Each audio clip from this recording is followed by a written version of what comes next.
మనలో కొంతమంది ఎంత కష్టపడి పని చేసినా వాళ్ళకి చివరికి ఫలితం దక్కేటప్పుడు అది చేజారిపోతూ ఉంటుంది.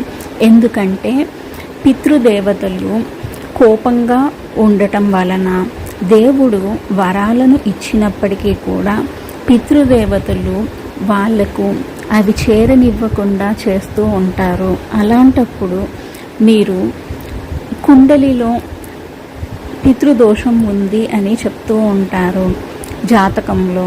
అలాంటప్పుడు మీరు ఏదైనా పేదవాళ్ళకి పితృదేవతలను తలుచుకొని ఆహారాన్ని పంచిపెట్టండి.